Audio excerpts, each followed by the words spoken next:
Hello student, welcome to my class.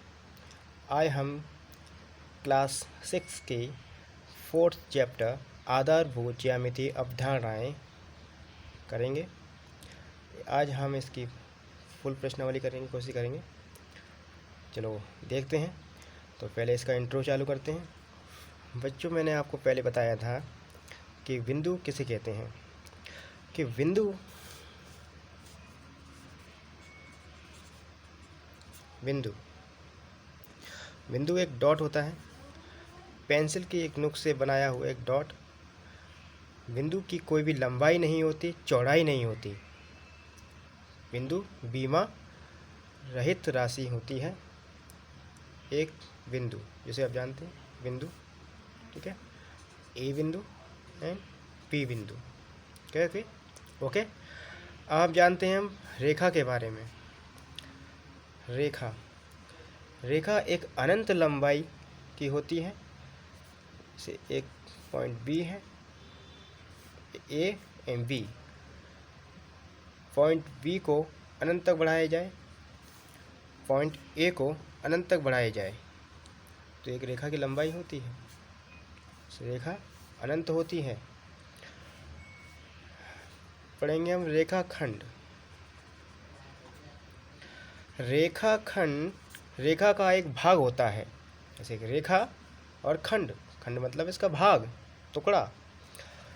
तो हम एक रेखा को तो ले सकते नहीं हैं, हम उसका एक भाग ही लेते हैं पढ़ने के लिए, करने के लिए, कुछ भी, कोई भी चीज़ नापने के लिए। अब हम देखेंगे दो बिंदुओं के बीच की दूरी को रेखाखंड कहते हैं। जैसे दो बिंदु, ए बिंदु और बी बिंदु, दोनों के बीच की दूरी, इसको हो गया हमें रेखाखंड। ये एक रेखा का भाग है, रेखाखंड, इसे हम रेखाखंड बोलेंगे। अब हम जानते हैं प्रतिच्छेदी रेखाएं।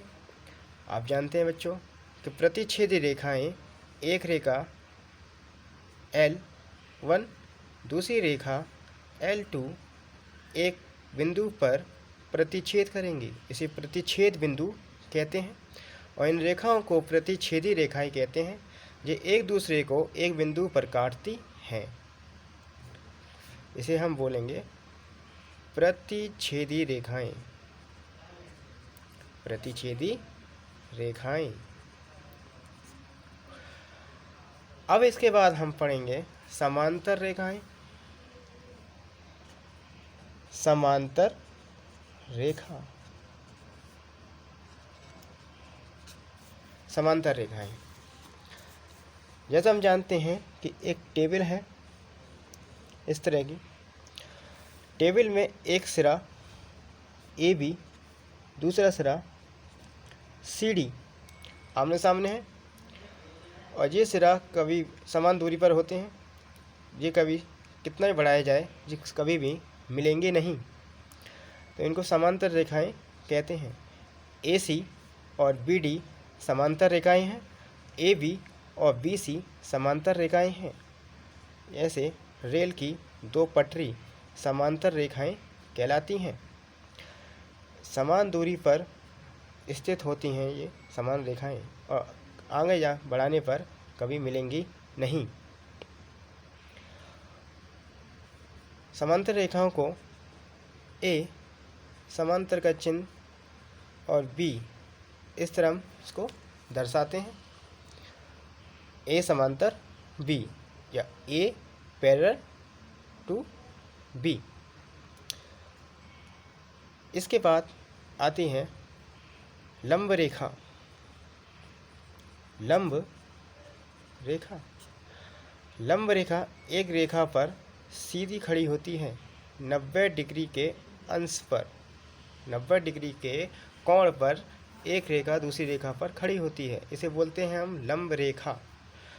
लंब रेखा को हम इस तरह डिनोट करते हैं। जैसे मान लो ए बी, ए सी, ओ। ऐसे ए बी रेखा लंब है ओ सी। ए बी पर ओ सी रेखा लंब है, ठीक है। अब आप जानते होंगे कि अब पता है बिंदु रेखाखंड, प्रतिच्छेद रेखाएं, समांतर रेखाएं, लंब रेखाएं के बारे में आप जान गए। अब इसके हम कुछ प्रश्नावली करेंगे जिससे आपका डाउट पूरी तरह से ख़त्म हो जाएगा। ठीक है, हम बढ़ते हैं प्रश्नावली की ओर।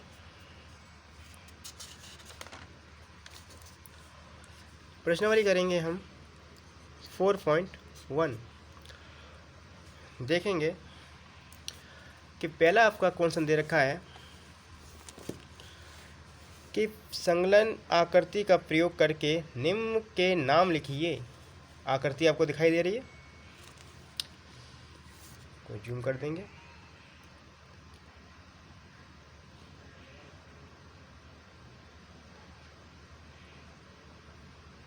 ये बेटा आपको आकृति दिखाई दे रही होगी। अब हम देखेंगे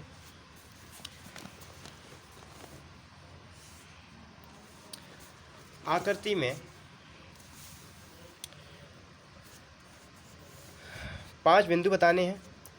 तो 5 बिंदु आपके, एक बिंदु डी, ई, ओ और बी और सी हो गया। तो अब इसके नाम बता सकते हैं। बिंदु डी, बिंदु ई, बिंदु ओ, बिंदु बी और बिंदु सी। एक रेखाखंड बताना है, इसमें अनंत रेखाखंड है, इसमें अनंत रेखाएं हैं। तो आप किसी भी रेखा का नाम बता सकते हैं। ओ ई को आगे बढ़ा के जाएं तो ये भी एक रेखा है। ई डी को आगे बढ़ाएं तो ये भी एक रेखा है। ओ बी को आगे बढ़ाएं तो ये भी एक रेखा है। बी ओ को आगे बढ़ाएं तो ये भी एक रेखा है। ओ सी भी एक रेखा है। ओ से ऊपर जा रही है, ये भी एक रेखा है। तो आप किसी भी एक रेखा का नाम बता सकते हैं। ओके, पहला आंसर है आपका बिंदु डी, ई, ओ, बी, सी। दूसरा आपका कोई भी एक रेखा का नाम बता सकते हैं। सिंपली बता दीजिए डी ओ रेखा, रेखा का साइन लगा दीजिए। सी में बतानी है 4 किरण। तो 4 किरण आपकी बता दीजिए। ओ ई एक किरण, ई डी एक किरण, ओ बी तीसरी किरण, ओ सी चौथी किरण। ये 4 किरण आप बता सकते हैं। तो पहली है आपकी ओ ई, दूसरी है ई डी, तीसरी ओ बी, चौथी ओ सी किरण है।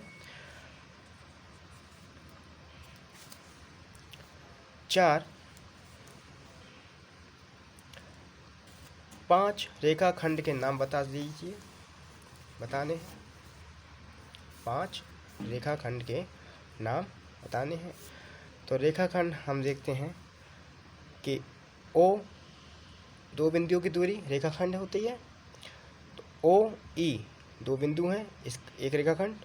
ई डी एक दूसरा रेखाखंड। ओ बी तीसरा रेखाखंड है। ओ सी चौथा रेखाखंड है। और ओ ई ओ डी भी तो 5वां रेखाखंड हो गया। तो आप बता सकते हैं ओ ई, ओ डी, ओ बी, ओ सी। और आप बता सकते हैं ई डी, ई डी। अब आपके पहला क्वेश्चन हो गया, आपको समझ में आया होगा। अगर समझ में नहीं आया तो आप कमेंट में जाके कमेंट से पूछ सकते हैं। ठीक है, अब हम इसका दूसरा क्वेश्चन करेंगे। दूसरा पूछा है कि संलग्न आकृति में दी हुई रेखा के सभी संभव प्रकारों के नाम लिखिए। आप इन 4 बिंदुओं में से किसी भी बिंदु का प्रयोग कर सकते हैं। अब आपको दे रखी है बिंदु ए बिंदु, बी बिंदु, सी और डी। तो इसमें रेखाएं लिखनी है आपको, तो रेखाएं इसमें बता सकते हैं आप। दूसरा क्वेश्चन, ए बिंदु, बी बिंदु, सी, डी। तो इसमें पहली A B, A C, A D, ए बिंदु।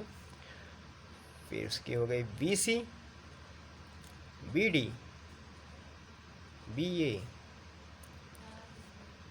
सी डी,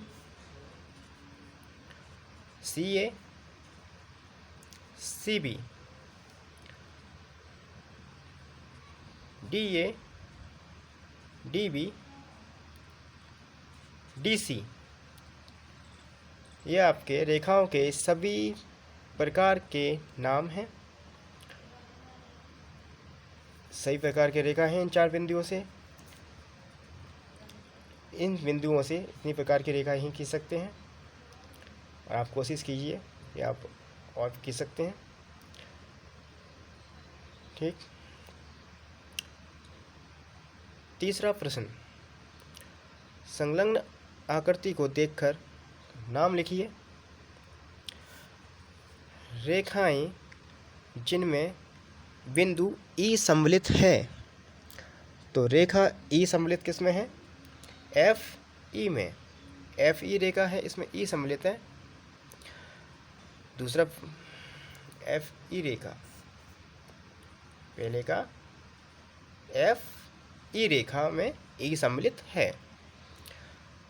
बी क्वेश्चन, ए से होकर जाने वाली रेखा। तो ए से होकर जाने वाली रेखा ए ई है, ए ई। वह रेखा जिस पर ओ स्थित है। तो ओ स्थित है इस रेखा पर, तो ये रेखा का नाम क्या है? सी ओ। सी ओ सी बोल सकते हैं आप, या सी ओ कह सकते हैं, कुछ भी कहें। रेखा को या इस पॉइंट से पढ़ें या इस पॉइंट से पढ़ें, बात एक ही है। ठीक है, आप इसको ओ सी या सी ओ में से कुछ भी कह सकते हैं। डी क्वेश्चन, डी है आपका प्रतिच्छेदी रेखाओं के 2 युग्म बताने हैं। तो प्रतिच्छेदी रेखाएं के दो जोड़े बताने हैं। एक प्रतिच्छेदी रेखा है आपकी ए डी और ओ सी, एक हो गई। दूसरी आपकी एफ ई और डी ई, ये भी 2 प्रतिच्छेदी रेखाएं हैं। एक जोड़ा ये हो गया आपका, एक जोड़ा ये हो गया। आपको 2 युग्म बताने हैं। तो दूसरा पहला बता दीजिए ए ई और आपका ओ सी, और दूसरा है आपका F E D D E. 2 युग्म आपके हो गए।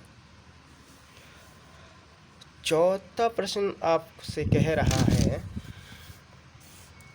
पूछ रहा है, देखिए क्वेश्चन, कि निम्नलिखित से होकर कितनी रेखाएं खींची जा सकती हैं? एक बिंदु से और 2 बिंदु से। देखिए, एक बिंदु से, एक बिंदु है ये, एक बिंदु से होकर अनंत रेखाएं खींची जा सकती हैं। जैसे एक रेखा, 2 रेखा, 3, 4, 5, ऐसे बहुत सी रेखाएं खींच सकते हैं। जैसे कि अनंत रेखाएं खींच सकते हैं। एक बिंदु से होकर हम अनंत रेखाएं खींच सकते हैं। 2 बिंदुओं से केवल और केवल एक रेखा हम खींच सकते हैं। 2 बिंदुओं को मिलाकर केवल और केवल हम एक रेखा खींच सकते हैं। ठीक है, हम 5वां प्रश्न देखेंगे अब।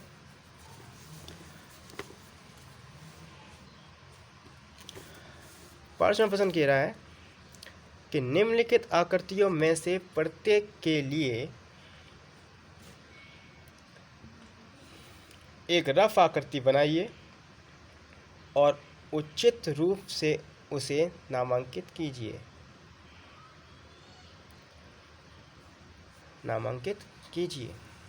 अब देखेंगे, बिंदु P रेखाखंड AB पर स्थित है। एक रेखाखंड AB बनाएंगे, AB, और इस रेखाखंड पर हम बिंदु P को स्थित करेंगे। कहीं भी ले सकते हैं बिंदु P, ठीक है।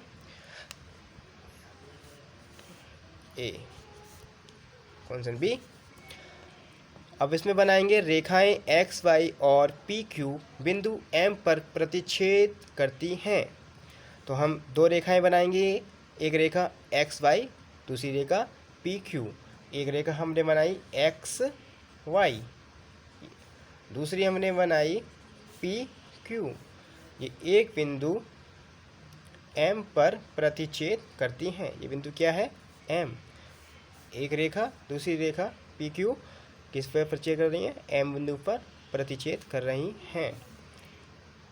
तीसरा हम बनाएंगे C कि रेखा L पर E और F स्थित है। एक रेखा बनाई, ये है रेखा L। इस रेखा पर हमने E और F को स्थित कर दिया, स्थित है, परंतु D स्थित नहीं है। तो D को हम कहीं बाहर ले लेंगे। बिंदु D इस रेखा पर स्थित नहीं है, इसको हम इस तरह से दर्शाएंगे। अब हम D लेंगे, क्वेश्चन D बता रहा है कि रेखा OP और रेखा OQ बिंदु O पर मिलती है। तो इसे हम कैसे भी लिख सकते हैं, बिंदु O, बिंदु P, बिंदु O, बिंदु Q। ऐसे बना सकते हैं, PO और OQ बिंदु कहाँ मिल रहे हैं? यहाँ मिल रहे हैं, O पर मिल रहे हैं। यहाँ हम ऐसे बना सकते हैं, एक रेखा बीच में O बना लेंगे, ये P, ये Q। OP और OQ कहाँ मिल रहे हैं? O पर। दोनों में से कोई भी एक चित्र बना सकते हैं। 6 क्वेश्चन करेंगे हम। 6 क्वेश्चन कह रहा है हमसे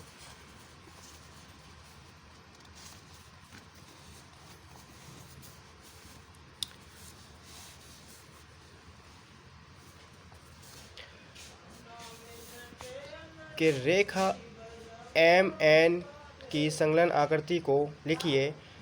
इस आकृति के संदर्भ में बताइए कि निम्नलिखित कथन सत्य हैं या असत्य। तो आपको एक रेखा दिखाई दे रही है, तो अब हमको बताना है 6 क्वेश्चन के पॉइंट सत्य और असत्य। अब हम देखेंगे इसमें कि Q MONP रेखा MN पर स्थित बिंदु है। तो हम जानते हैं कि सब इस पे स्थित हैं, तो ये क्या हो जाएगा? सत्य। क्योंकि रेखा एक अनंत होती है, तो रेखा पर सब बिंदु आ जाते हैं, सभी बिंदु आ सकते हैं। अगर रेखा खंड का नाम लेता तो ये असत्य होता। इसलिए क्योंकि ये एक रेखा है, इसलिए सत्य है। तो रेखा अनंत होती है, अनंत पे सब बहुत से बिंदु आ जाते हैं, तो सब बिंदु इसके अस्तित्व पर स्थित हैं। अब हम देखेंगे B MN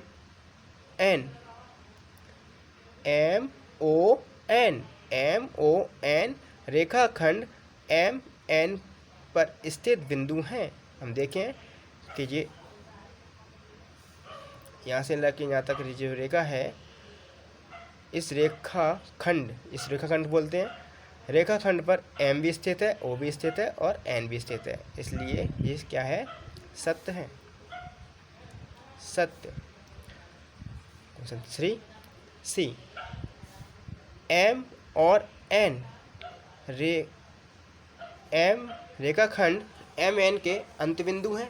सही है, क्योंकि रेखाखंड एम और एन इसके अंत में स्थित है।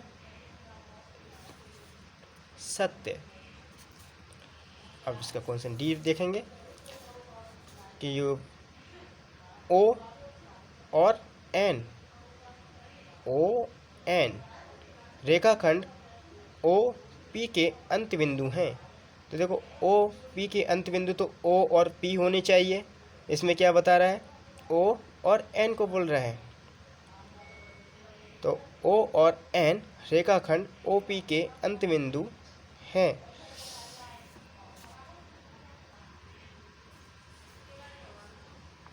तो ये क्या हो जाएगा, असत्य। क्वेश्चन ई, एम रेखाखंड ओ क्यू के दोनों अंत बिंदुओं में से एक बिंदु है।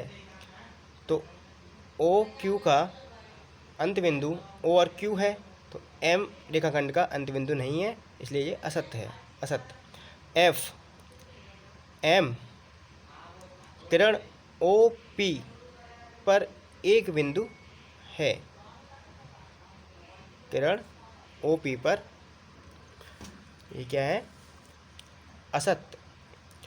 अब जी पढ़ेंगे हम, किरण ओ पी, किरण ओ पी किरण ओ क्यू से भिन्न है, सत्य।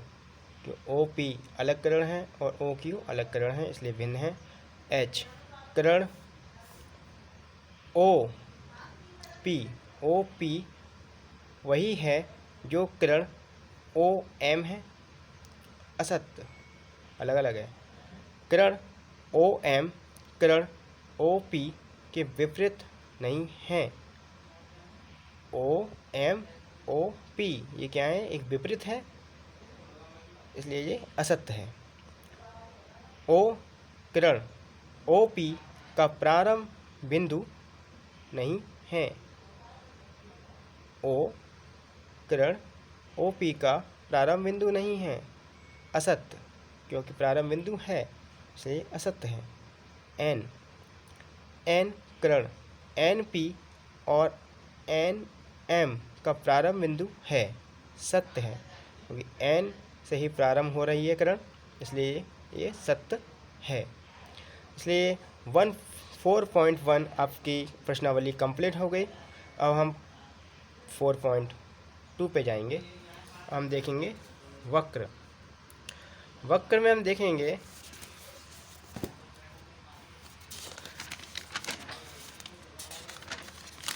कि एक सीधा वक्र और बंद वक्र में क्या अंतर होता है। खुला वक्र, खुला वक्र, खुला वक्र ऐसा होता है, खुला होगा, ठीक है, खुला,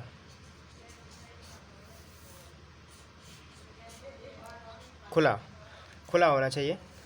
और बंद वक्र जैसे बंद है, आपको पता ही है कि बंद, तो बंद वक्र बंद होना चाहिए, ये बंद है,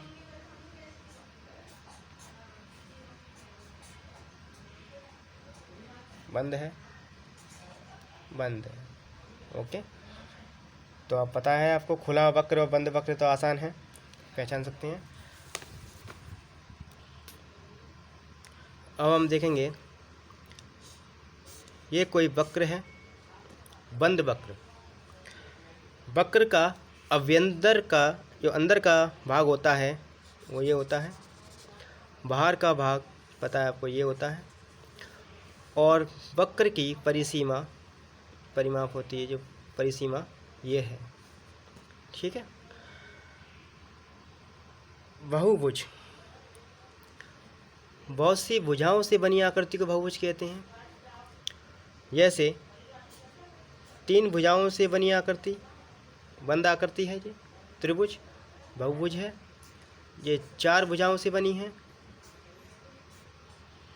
ये 5 भुजाओं से बनी है, इसको बोलेंगे हम बंद बहुभुज। अब हम देखते हैं कि इस त्रिभुज में इसको हम भुजाएं बोलते हैं, A B C. A B भुजा, बी सी भुजा और ए सी भुजा, ये क्या है इसके भुजा।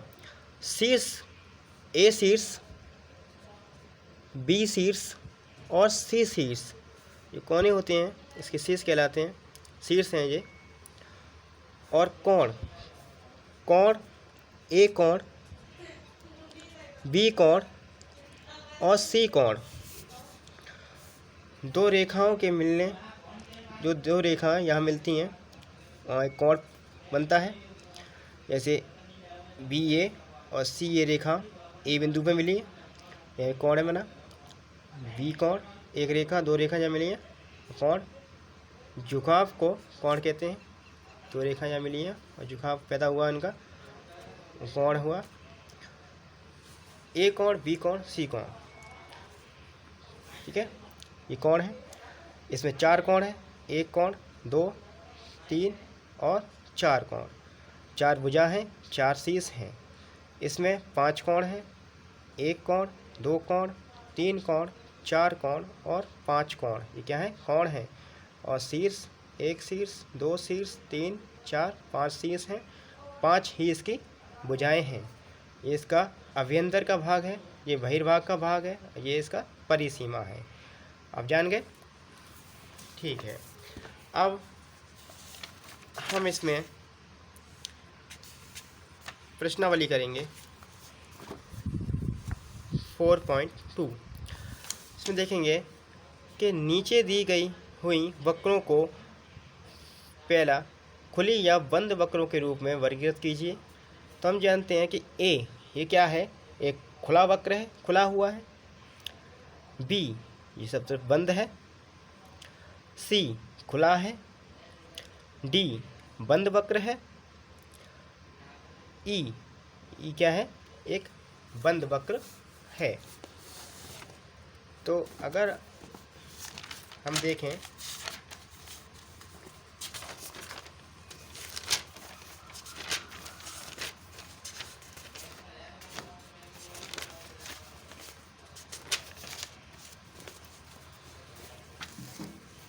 उसके आंसर लिखेंगे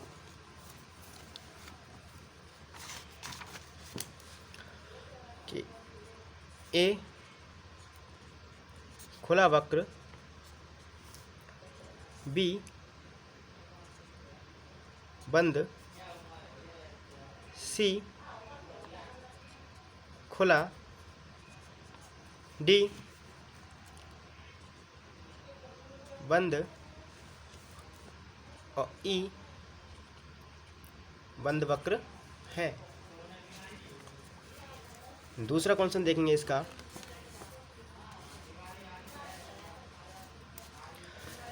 दूसरा क्वेश्चन देखेंगे कि निम्न को स्पष्ट करने के लिए एक रफ आकृति बनाइए, खुला वक्र और बंद वक्र। तो हम देखेंगे खुला वक्र हम कैसे भी आकृति बना दीजिए, खुला होना चाहिए, ये खुला वक्र है, दूसरे का ए, दूसरे का बी। देखेंगे बंद वक्र बना दीजिए, एक त्रिभुज की आकृति बना सकते हैं आप, कुछ भी बना सकते हैं, ये हो गया आपका बंद वक्र। तीसरा क्वेश्चन देखेंगे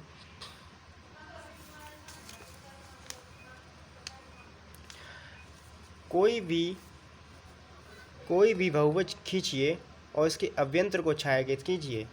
तो बहुभुज आपका ये त्रिभुज मान लिया चलो हमने, और इसके अंदर के भाग को हम छायांकित कर दिया। चौथा क्वेश्चन देखेंगे।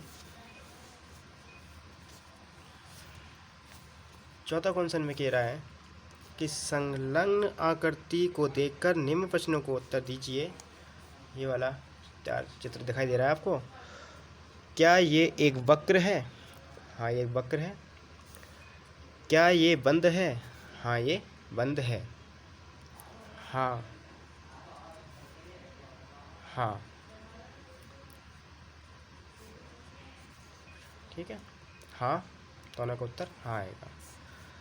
पांचवा प्रश्न देखेंगे। 5वां बोल रहा है रफ आकृति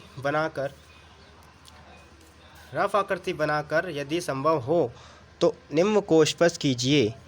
एक बंद वक्र जो बहुभुज नहीं है। तो बंद वक्र बनाइए जिसमें भुजाएं ना हो। तो एक वृत्त भी हम बना सकते हैं, बंद है जिसमें भुजाएं नहीं है, पहला। दूसरा देखिए बी, केवल रेखाखंडों से बनी हुई खुली वक्र। तो रेखाखंड, एक रेखाखंड, दो रेखाखंड, 3, 4 रेखाखंड, ये खुला वक्र है। तीसरा, दो भुजाओं वाला एक बहुभुज। तो दो भुजाओं वाला एक बहुभुज संभव नहीं है। तो सी का आंसर हो जाएगा इसका असंभव। असंभव है। ठीक, आपकी 4.2 एक्सरसाइज कंप्लीट है। अब हम बढ़ेंगे 4.3 प्रश्नावली की ओर। नेक्स्ट वीडियो में हम 4.3 करेंगे। अब इस वीडियो को देखने के लिए देखें और इसको अंत तक देखें और लाइक कीजिए, शेयर कीजिए और सब्सक्राइब कीजिए, जिससे कि आपको अगली वीडियो आपको अपलोड होते ही आपको तुरंत मिल जाए। अब इस वीडियो का अगला भाग हम दूसरी वीडियो में देखेंगे।